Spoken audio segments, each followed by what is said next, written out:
Bonjour tout le monde. Aujourd'hui, je vais vous raconter comment est-ce que des scientifiques ont découvert une molécule très particulière dans la haute atmosphère de Vénus. Une molécule qui pourrait être à l'origine d'une vie extraterrestre. Le lundi 14 septembre, la nouvelle est tombée dans la revue scientifique Nature. Cette découverte est une avancée majeure dans la recherche de la vie extérieure. Et si jamais vous êtes en quête de vérité, si jamais vous voulez connaître les faits et la connaissance, j'ai des choses à vous divulguer. Des choses dont certains ne voudraient pas que vous sachiez.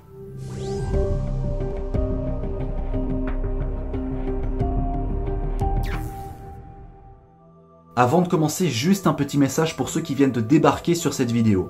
Si vous aimez mon travail, vous pouvez vous abonner à la chaîne et à mettre un petit pouce bleu. C'est gratuit et moi, ça me permet de faire vivre la chaîne. Avant de vous raconter cette histoire, je dois d'abord vous faire une petite introduction sur Vénus. On a cru pendant très longtemps que les corps célestes proches de la Terre pouvaient abriter la vie. La Lune, Vénus et Mars étaient les trois candidats principaux. Ce n'est pas pour rien si certaines régions de notre satellite sont appelées des mers, parce qu'on pensait qu'à une certaine époque, la surface lunaire était recouverte d'océans. Aujourd'hui, on sait que ce n'est pas le cas. La Lune est quasiment dépourvue d'atmosphère, ne possède pas assez de ressources, et les températures extrêmes empêchent la vie d'apparaître. Mais la Lune n'a pas été la seule déception à ce niveau-là. Dans les années 50, on spéculait beaucoup quant à la composition de la surface de Vénus. On la surnommait la jumelle de la Terre, parce que son volume, son diamètre et sa gravité de surface étaient à peu près similaires à la Terre. Sa surface, on ne peut pas la voir, parce qu'elle est cachée par une épaisse couche de nuages et une atmosphère très dense. À ce moment-là, tous les scénarios étaient envisagés. Planète chaude, planète froide, climat tropical, climat océanique, climat continental, planète de sable, etc. On a même suggéré la présence d'animaux comme des dinosaures. Nous sommes donc allés vérifier par nous-mêmes, avec des sondes et des atterrisseurs, mais l'optimisme va rapidement se transformer en pessimisme. En 1962, la NASA envoie la sonde Mariner 2 aux abords de l'étoile de Berger avec des dizaines de kilogrammes d'instruments de mesure. Au mois de décembre, les données sont envoyées vers la Terre. Sauf que ça ne ravit pas, mais alors pas du tout, les scientifiques. Quelques années plus tard, c'est au tour des soviétiques d'envoyer eux cette fois-ci un atterrisseur. Contrairement à une sonde spatiale qui se contente d'orbiter autour, un atterrisseur atterrit, c'est le nom, à la surface et récolte des données autour de lui. Il ne peut pas se déplacer, sinon on appellerait ça un rover. En décembre 1970, après une série d'échecs cuisants, Venera 7, parce que oui, c'était la 7e tentative, se pose à la surface de Vénus à environ 15 mètres par seconde. Une sonde qui touche la surface à 15 mètres secondes, ça fait un peu mal. Et Venera 7 ne va envoyer des données que pendant 20 minutes. Que ce soit du côté russe ou du côté américain, les données sont assez similaires et les conclusions sont les mêmes. Vénus est un enfer. C'est probablement le pire endroit du système solaire pour passer ses vacances. Les données envoyées par Mariner 2 sur la température de surface indiquent 425 degrés. Température qui sera revue à la hausse sur l'atterrisseur Venera 7, donc russe, à une température de 475 degrés. Et encore, les sondes russes précédentes, comme Venera 4 ou 5, avaient déjà estimé que la pression atmosphérique était de 90 bars. C'est-à-dire 90 fois la pression atmosphérique terrestre. La surface est entièrement recouverte de lave, qu'elle soit fondue ou rocheuse, sans parler évidemment d'une activité volcanique surpuissante, parce que sinon c'est pas drôle. Vénus, ça craint. Si jamais une mission spatiale habitée était prévue pour Vénus, ce dont je doute avant plusieurs siècles, voire limite un millénaire, il faudra alors régler les caprices d'un climat infernal et extrême. Et si on peut pas les régler, il faut au moins les gérer, et rien que ça c'est extrêmement compliqué. Avec une combinaison d'astronautes, vous seriez écrasé par la pression atmosphérique. Cette même pression qui vous empêchera tout simplement de vous relever. Et si vous n'aviez pas de combinaison, vous commenceriez à brûler dans d'atroces souffrances, et vous feriez un remake d'Anakin. Sauf qu'au lieu d'être repêché par un seigneur Sith qui fera de vous la plus grande terreur de la galaxie, vous seriez seul sur le pire endroit du système solaire. Il y a plus agréable comme mort, on va pas se mentir. Si jamais nous vivons dans une simulation informatique géante comme dans Matrix, les mecs qui ont dû coder Vénus, ils doivent certainement fumer des substances illicites, avec un petit supplément de sulfure d'hydrogène. Blague à part, les données télémétriques sont formelles. Vénus, c'est un enfer. La jumelle de la Terre a donc changé de surnom. On l'appelle désormais la jumelle maudite de la Terre, parce que rien ne lui réussit, et sa surface n'est absolument pas propice à l'apparition de la vie. Mais ça n'a pas empêché certains scientifiques dans les années 60 de théoriser quant à la vie dans les hautes couches d'atmosphère de Vénus, comme Carl Sagan, dont j'ai déjà parlé dans plusieurs vidéos. Sagan théorise le fait qu'une atmosphère principalement composée de dioxyde de carbone, ce qui est le cas de Vénus, n'est pas spécialement un frein à l'apparition de la vie. Pour preuve, on peut trouver des bactéries sur Terre dans des geysers ou des sources chaudes. Et du coup, avec ce qui s'est passé il y a quelques jours, je vous vois déjà venir avec vos Sagan avait raison. Oh, ça ressemble à une autre phrase similaire qu'on entend souvent. Je saurais pas vous dire quoi. Donc, je vous vois déjà venir avec ça, mais ça ne veut pas dire qu'on a découvert de la vie sur Vénus. Ça veut simplement dire que dans des conditions similaires sur Terre, on peut y trouver des bactéries, une vie bactérienne. C'est tout. Non, parce que dans la haute atmosphère de Vénus, il fait encore 60 degrés, plusieurs fois la pression terrestre, avec des vents violents, des orages et de l'acide sulfurique. Si vous voulez, même dans les hautes couches de l'atmosphère de Vénus, on passerait pas ses vacances. Je pense pas que ça soit très agréable. Maintenant, parlons de ce qu'il s'est passé le 14 septembre dernier.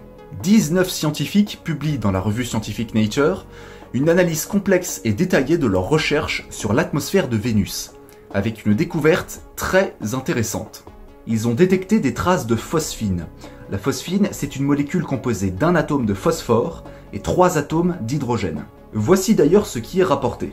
Les mesures des traces de gaz dans les atmosphères planétaires nous aident à explorer les conditions chimiques différentes de celles de la Terre. Notre voisine la plus proche, Vénus, a des ponts nuageux qui sont tempérés mais hyper acidiques. Nous rapportons ici la présence apparente de gaz phosphine pH 3 dans l'atmosphère de Vénus, où tout phosphore devrait être sous forme oxydée. Du phosphore sous forme oxydée, c'est avec de l'oxygène. Et là, c'est pas pareil, nous avons de l'hydrogène. La présence de pH 3 est inexpliquée après une étude de la chimie à l'état d'équilibre et des voies photochimiques. 100 voies de production abiotique actuellement connues dans l'atmosphère, les nuages, la surface et le sous-sol de Vénus, ou à partir de la foudre, de la livraison volcanique ou météoritique. Le pH 3 pourrait provenir d'une photochimie inconnue, ou, par analogie avec la production biologique de pH 3 sur Terre, de la présence de vie. D'autres caractéristiques spectrales pH 3 devraient être recherchées, tandis que l'échantillonnage in situ des nuages et de la surface pourrait examiner les sources de ce gaz. Donc, au cas où ce n'est pas assez clair, des scientifiques ont détecté la présence de phosphine en quantité trop importante pour que ce soit normal. L'article explique aussi que la molécule de phosphine est synthétisée naturellement par des bactéries sur Terre, mais ça n'en constitue pas une preuve solide quant à l'apparition de la vie. D'ailleurs, ils expliquent très bien cette précision dans la seconde partie de l'article. Même si elle est confirmée, nous soulignons que la détection de pH 3 n'est pas une preuve solide pour la vie, seulement pour une chimie anormale et inexpliquée. L'idée de la vie dans les nuages de Vénus pose d'importants problèmes conceptuels. L'environnement est extrêmement déshydratant et hyperacidique. À terme, une solution serait de revisiter Vénus pour des mesures in situ ou un retour d'aérosols. Le reste de la thèse explique comment est-ce qu'ils ont détecté cette phosphine, quelles sont les différentes hypothèses pour expliquer ce phénomène, ainsi que plein d'autres informations. Vous pouvez d'ailleurs facilement rechercher cette étude, vous n'avez qu'à taper sur la barre de recherche de Google « Revue scientifique Nature Vénus » et vous allez trouver. Et si jamais vous ne trouvez pas, sachez que le lien est dans la description de la vidéo. Le ton de cette analyse est modéré et très professionnel. Les scientifiques expliquent bien que les traces de phosphine ne constituent pas une preuve solide quant à l'apparition d'une vie bactérienne sur Vénus. Simplement, nous avons une molécule dont la présence est difficilement explicable.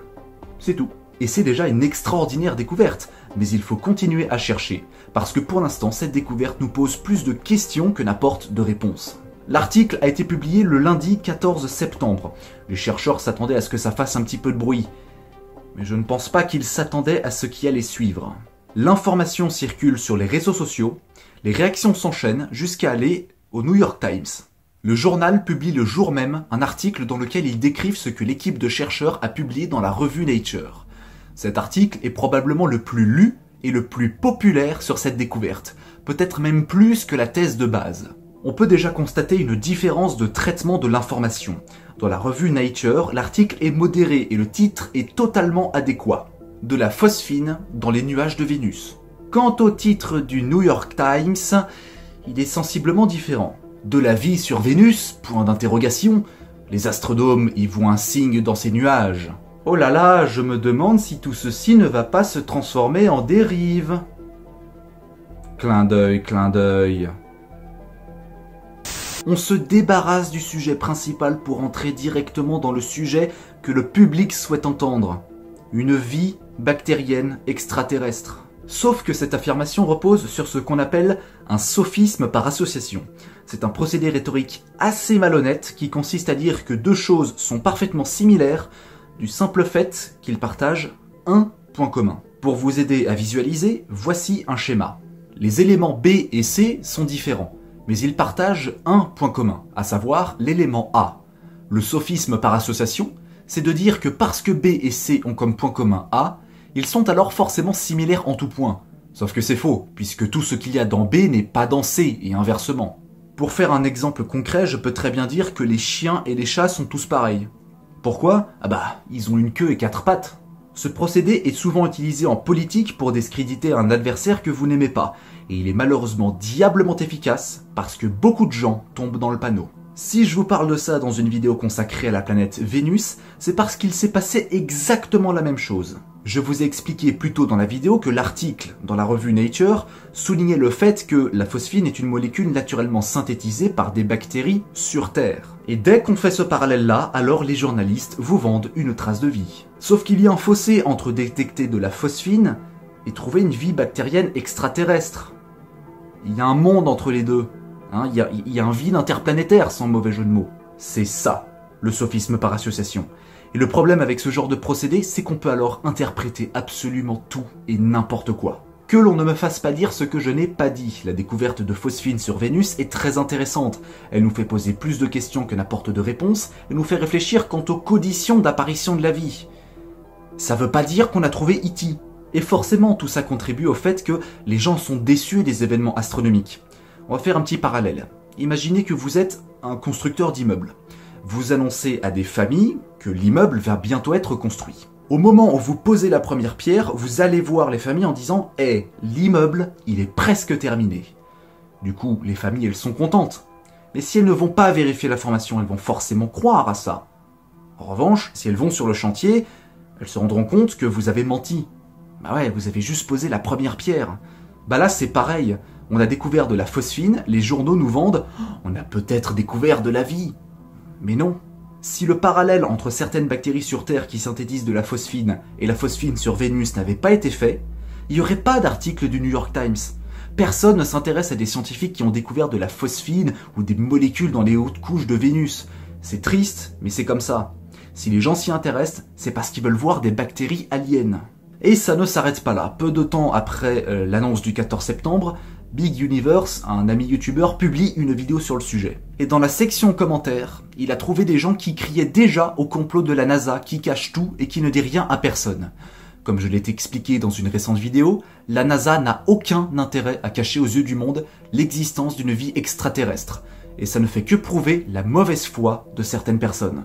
Avant l'annonce, personne ne se doutait de rien. Après l'annonce, c'est un complot de la NASA. Je vais même pas m'exprimer plus, je pense que vous connaissez déjà le fond de ma pensée. Par ailleurs, quand on lit l'article de New York Times, on tombe sur une déclaration de la planétologue Sarah Stewart Johnson qui nous dit ceci. « Vénus a été trop longtemps ignorée par la NASA et c'est vraiment une honte. » C'est honteux! Et je trouve ce jugement très sévère. Comme je l'ai expliqué, Vénus est un enfer, avec des températures extrêmes, des pressions atmosphériques extrêmes, des orages, des vents violents, de l'acide sulfurique, une condition hyper acidique. Tu m'étonnes que la NASA ait cherché ailleurs la vie extraterrestre dans le système solaire. Je veux dire, Vénus, même un four à pizza est 1000 fois plus enviable. Et ce n'est pas parce qu'on a découvert de la phosphine maintenant et pas avant que c'est forcément quelque chose de honteux. S'il faut prioriser Vénus, pourquoi pas? Mais ça ne sert à rien de faire ce genre de déclaration. Comme à son habitude, les conclusions hâtives ont la vie dure. Et ce n'est pas étonnant que certaines personnes tombent dans le panneau si elles ne prennent pas le temps de lire correctement l'article de base. Cette découverte est très intéressante et elle nous fait poser plus de questions que de réponses. Mais pour l'instant, il est préférable de penser que l'hypothèse de la vie extraterrestre est très improbable et que cela ne constitue pas une preuve solide. Voilà, c'est tout pour aujourd'hui. Comme je l'avais dit au début de la vidéo, si vous aimez mon contenu, vous pouvez vous abonner, partager les vidéos, mettre un petit pouce bleu et lâcher un petit commentaire. Quant à moi, je vous donne rendez-vous très bientôt pour de nouvelles aventures cosmiques. Et d'ici là, n'oubliez pas que le meilleur dans l'astronomie, c'est avant tout ce silence éternel de ces espaces infinis. Allez, à la prochaine!